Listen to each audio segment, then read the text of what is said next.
What's up, y'all? IBO MMA here, back again with another video. Today, UFC 323 is happening this Saturday, and I'm going to be breaking down and predicting the main event, Merab Dvalishvili versus Petr Yan number 2. We've already seen this fight. We're seeing it again for some reason, but nah. I'm going to be breaking it down, and let's just get into it, right? Let's get into it. Boom. The card, I'm not breaking down the card shot. I'm not going to look at the card. But now the card is actually kind of stacked. The main card's pretty good.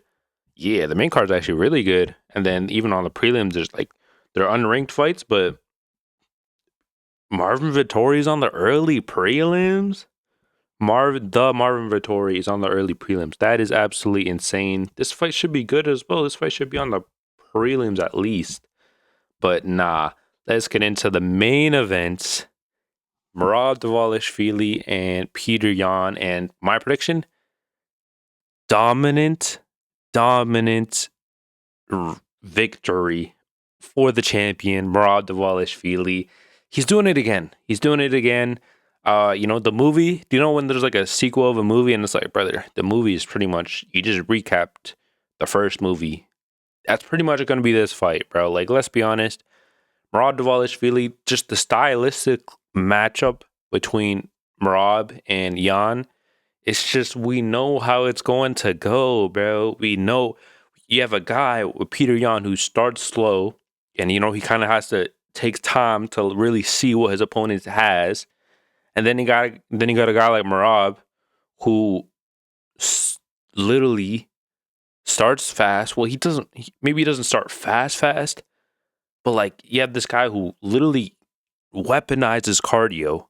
So the longer you go on the fight with him, like, you're cooked. And then Petr Yan's a guy who he can't even start fast. So that's the way to beat Merab. If you want to beat Merab, start quick, go at him, and try to finish him. Like, that's how you beat him, bro. Because you're not winning a decision, bro. No. You're not winning a decision unless your name is Umar Nurmagomedov. Even he didn't win a decision, Umar's the only guy that could go the distance with Merab. If you want to win the fight, if you want to be champion at bantamweight for the next 5 years, let's be honest, for next 3 years, bro, you got to go at him, bro. And I just don't think Petr Yan is just not the type of guy to do that. He's a slow starter. We all know this.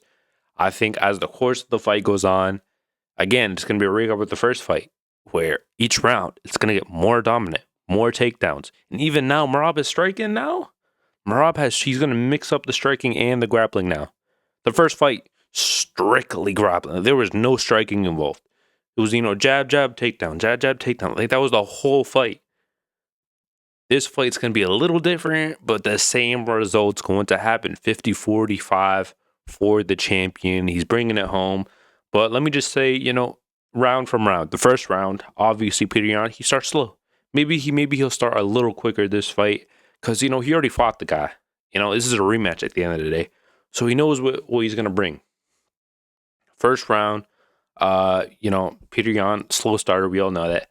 Merab just keeps going to do his thing on the feet. I don't even think there might be like 1 or 2 takedowns in the first round. But I just think Merab's going to outstrike him. I'm not going to lie. I think he's going to outstrike him in the first round. I do not think Petr Yan. Also, with Petr Yan, he's not really like a power. He's powerful. He is, but it's like the way he really like finishes guys is like accumulated damage throughout the fight, and then it's like one punch is just like, all right, I've seen enough, bro. I'm just gonna fall to the ground and you can finish me. Is that not how he beat lots of guys? Like, that's how he beats guys. Like, it's like accumulated damage. He's not a one-shot KO guy. And, bro, you need that, bro. You need that, or you need, like, pure volume like Corey Sandhagen. Because Corey Sandhagen, he was doing very well against Merab. That fight was a close fight. It was. I'm saying this now. If Merab didn't almost finish him in that second round, I think that fight would be looked back as, like, Corey almost beat him. He almost kind of did, but he didn't. That's the thing, bro, is that even a long rangy striker like Corey Sandhagen, who has good takedown defense, which Petr Yan does, even a guy like Corey Sandhagen, it's like, No, you didn't win that fight. You weren't even that close. He wasn't. So how is Petr Yan gonna do? What is he gonna? How is he gonna like? How is he gonna win? He can stop takedowns. He stopped like their first fight. I think he stopped like 30 out of like 40 or something like that, or like 40 out of 50. But those 10 takedowns, bro. Even if he doesn't take him down, just him just pressing him against the fence or whatever, him just holding his leg or whatever, bro. That's the judges. They're gonna see that. They're gonna see that they like that. They like that. I just think, all right, first round, I think Merab outstrikes him. I'm not gonna lie. Second round, maybe Petr Yan comes in, hits him with a couple good shots.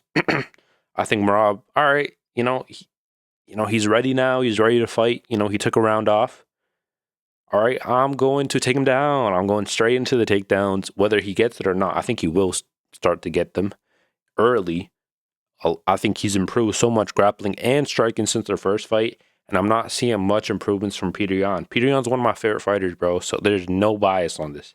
Absolutely none. The only something to look into is Merab's his activity. This is his fourth fight this year, and it's like literally from June. I don't think he's taken one break. He fought in June. He fought in October. He's fighting in December. Absolutely insane. And then he fought in January, but he had a little time off. He had like a month, maybe a month of no fight camp.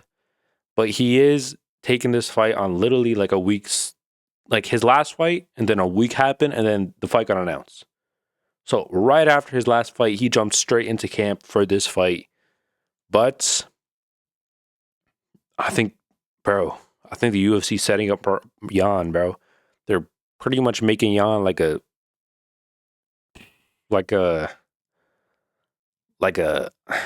is it, like the staircase, bro? Like Merab's gonna step over him. He's gonna get 4 title defenses in 1 year. That's absolutely insane. Second round, like I said, let me just go back to the actual fight, right? The takedowns are gonna start to happen. Boom, Petr Yan wins that round again. I mean, not Petr Yan. Merab wins that round as well. 3, 4, and 5. I can see good shots landed by Yan, but then again, their first fight, I don't really remember any good shots landed by Yan. It was pretty much the whole fight was just their takedowns. That was the whole thing. The takedowns and the cardio. You know? I think the third round, again, same thing. The takedowns, they're going to be weaponized. He's going to go at them. He's going to do at least like 10 around. I'm telling you. At least 10 around, recap of the first fight. And then it's like what can Yan really even do? Like, he's not a knockout guy. He's more of he needs to like really like set his feet and like calculate everything for him to win a fight. I'm telling you, look at the Figueiredo fight. He needs everything to happen on his account. He needs that pretty much like a perfect fight for him to really showcase, But I just think Merab, he's just not going to give it to him at all. He's not. We've seen Petr Yan shoot takedowns on guys like Figgy, Song Yadong. I don't think he shot a takedown his last fight, but I don't think, bro, the takedown defense, Merab has good takedown defense. We've seen it with Merab. I mean, we've seen it with Umar. He has good takedown defense as well. So that's not going to work either. So what is going to work? I don't know. I think Merab Dvalishvili beats him 10 out of 10 times. Like, I'm telling you, I don't think there's a way for Yan to really beat him unless he hurts him. Or I think Merab, did I say Merab back then? I said Yan to beat him. But I think Merab's kind of getting a bit old. But I think they're around the same age, so you can't really look at that too much. The only way is if like he jumps straight back into camp and maybe he's dealing with an injury. And Merab's not the type of guy to pull out. Like, let's be honest. Merab ain't pulling out. He had an injury against Umar and that, But nah, I think 3, 4, and 5, we're going to see it. I think he might get a finish, honestly. I don't know how, because Petr Yan's never... I'm sick, my full ass. Petr Yan's never been finished, I'm pretty sure. And he's fought some like finishers like Song Yadong, Jose Aldo, Sean O'Malley, Aljo. Like, he's fought guys who can, they can get finishes. I don't think Merab's going to be the one to do it. I kind of was thinking about it for a little, but I just think it's going to be a recap of the first fight, rounds 4 and 5. I think we're going to see Petr Yan be a little broken, disappointed, and just like hurt. Like, yeah. The only thing that I have to say about this fight is I don't think there's going to be a lot of bad blood. I know they had bad blood in their first fight, which makes me think like maybe Merab will stick less to his game plan this time around because like the first fight he literally had to win. Like I think he was saying it. If he didn't win that fight, he would have like offed himself. Like that was the whole thing for him. So like he didn't strike with him. He just went straight to the grappling because that's how he wins. Like that's how he dominates. But maybe this time around, you know, he'll strike with him a bit. Maybe he's getting a bit of like a not an ego, but like a, you know, maybe he's too comfortable. Like, yeah, that's all, bro. That's the only thing I could think about. And yeah, like Merab rounds 1, 2, 3, 4, and 5, all gonna be dominant. I think if anything, maybe the first round's the least dominant. But I think Merab's gonna outstrike him in the first round. I think the 4th and 5th, we're gonna see a lot of control, a lot of ground and pound, and a lot of breathing from Petr Yan. That's all I'm gonna say. I think Merab 50-45, maybe 49-46. Yeah. You can't really train for a guy like Merab. I know this is their second fight. Usually when the guy who lost the first fight, they usually come into the second fight kind of different. But like, how do you really prepare for a guy like Merab who's also improving every single time? You know? Like, it's tough. It is tough.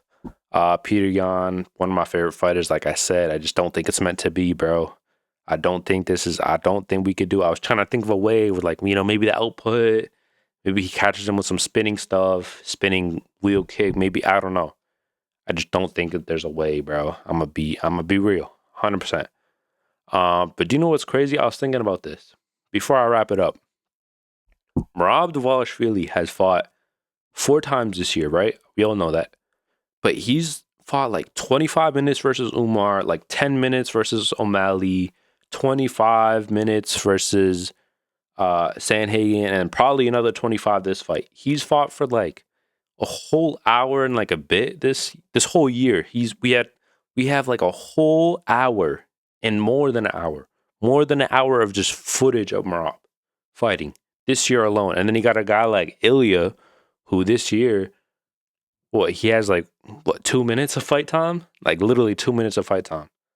That is absolutely insane when you think about it. I was just thinking about that. I don't know why. Like, damn, like 75 minutes of fight time this whole year. Crazy. But nah, yeah, Merab dominant. I don't think there's a world where Petr Yan wins this fight. So, yeah. Tomorrow I will be, I don't know if I should do a Joshua Van versus Pantoja full video because I'm not gonna lie, I don't like making full videos on one fight. I like to say what I want to say and then get on to the next fight. I like the full card predictions, but when I'm doing this specifically on one fight, I feel like I yap a lot. And I try to go too in depth that like it's not gonna, you know. But tomorrow, full card predictions, and then yeah, I'm gonna be streaming this event probably. I have exams, but you know, we push through it. Did someone hear that? No, I'm studying, I'm studying. But nah. Yeah. Bye bye.